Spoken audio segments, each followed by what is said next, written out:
you do, everyone? This is Hank Weaver. For the past year, this signature has announced the opening of Disneyland, the show. Now, it announces the opening of Disneyland, the place. The people and eyes around the world are focused on these 160 acres here in Anaheim, California. This afternoon, Disneyland, the world's most fabulous kingdom, will be unveiled before an invitational world premiere, and you are guests.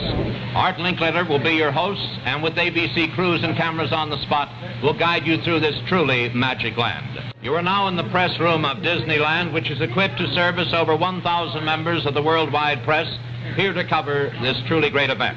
And to start the proceedings, we take you to the entrance of Disneyland, and your host, Art Linkletter. That's not Art Linkletter. That's Mickey Mouse, the inimitable little character that started this whole story with Walt Disney 25 years ago, perhaps the most popular motion picture star in Hollywood. I'm standing here on the railroad tracks with helicopters roaring overhead and cars parking by the thousands, and I'm in front of the big Disneyland and Santa Fe Railroad station. And down these tracks, in just a couple of seconds, will come Walt Disney himself, barreling in a railroad train built to 5/8 miniature size.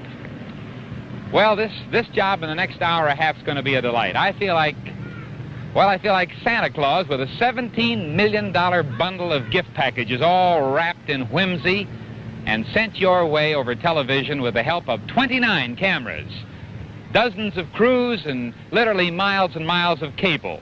Now, of course, this is not so much a show as it is a special event. The rehearsal went about the way you'd expect a rehearsal to go if you were covering 3 volcanoes all erupting at the same time and you didn't expect any of them.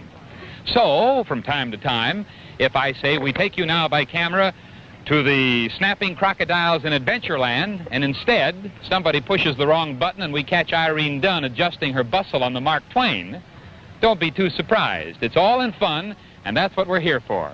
The grounds are loaded with about 15,000 people who are especially invited guests of Walt Disney's.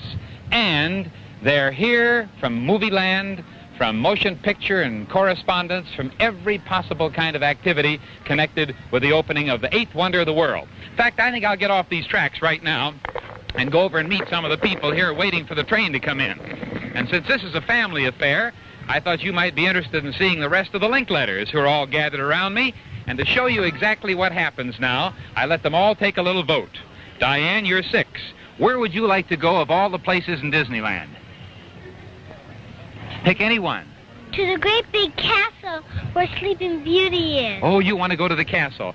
Sharon, you're 8. What would you like to see? I think I'd like to go to see Frontierland when Davy Crockett fights the Indians. Davy Crockett.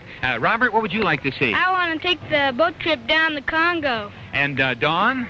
I think I'll take a cruise to the moon in the rocket ship over at Tomorrowland. And Jack? I want to see Bob Cummings. Oh, Bob Cummings. Lois, you take them all to wherever they want to go. Bob Cummings, come on in here. I'm so glad your son said that. Yeah, you know Bob's going to help out here in jumping all over the grounds, describing the various things. And where do you go first? Well, I go down on Main Street here and go into an old-fashioned car called a Premier, and I'll be seeing you. In a couple of minutes. Fine. Ronnie Reagan, come on in. Yeah, how about that son of yours? I've been buttering up to him all morning, hoping he'd say that about me. Isn't this a riot today? Oh, it certainly is. And, Ron, your first job is down here in the town square. Right out here in front of the depot, yes, for the Main Street and the parade and so forth. We have lots to do. Get busy. Okay. So long, Ron. Thanks for coming out. Well, ladies and gentlemen, right about now, Walt Disney aboard the E.P. Ripley. The miniature Santa Fe Disneyland Railroad train should be barreling around the outskirts of this tremendous and fantastic spot. It's a 1.25 mile track, and it's a trip that's out of this world, because inside that circle is a brand new 8th wonder of the world. First, there's Adventureland. Yes, a visit by boat to remote and adventurous regions of the world. Then, of course, there's Tomorrowland. The time is 1986 there. The place is a city of the future, where a trip to the moon is an everyday thing. Then there's Frontierland. Ah, that's a visit to America's historic past with Davy Crockett himself there. A legendary land made real. Fantasyland, well, this is really the theme symbol of the whole Disneyland and the thing nearest and dearest to Walt Disney's heart. Out this way, there's a heliport. And actually, helicopters land there with passengers from the international airport. Then on around, you see the tremendous parking lot where 12,000 cars can be parked. 24,000 if they pave over the first 12,000 and then park others on top of them. Of course, that's a little the hard way. On the perimeter, out where those orange groves are, which surround this place completely, and this place was an orange grove itself a year ago, there are 5 motor hotels going up.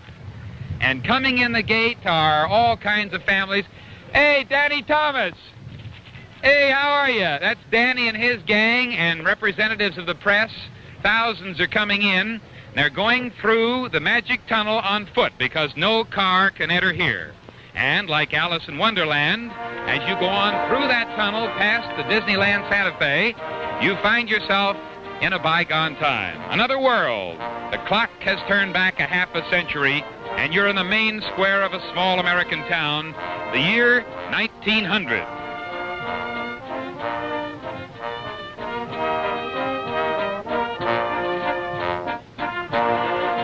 Let's take a look around. There's the City Hall, quaint and dignified with its post office, the place where the citizens of the town gather to exchange gossip and hear the latest news of the day.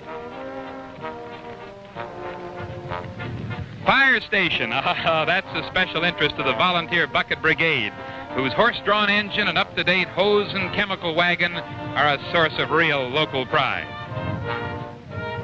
Then there's the car barn housing the horse-drawn streetcar, a great boon to speedy transportation, and that little old streetcar will be going up and down Main Street here in Disneyland about every 10 or 15 minutes, day in and day out. It goes by a whole flock of very interesting and quaint little stores. There's the Emporium, where a lady could buy Lyle stockings or a silver button hook, or for $1, the new pair of tan high-button shoes. Main Street, USA, and every one of those buildings is 5/8 real size. The doorways, of course, and the windows are full size, but the buildings themselves are 5/8. The people you see up and down the street, however, are full-size people. They were not made by Walt Disney. The old-time music shop should be in there somewhere. If you were courting a gal, that's where you buy your mandolin or your banjo and start tuning it up for the Sunday canoe ride. Oh, you kid, 23 skidoo.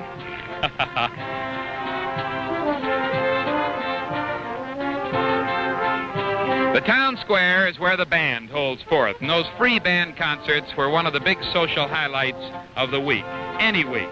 Or the Grand Opera House, where a Jenny Lind or a Chautauqua lecture might take place.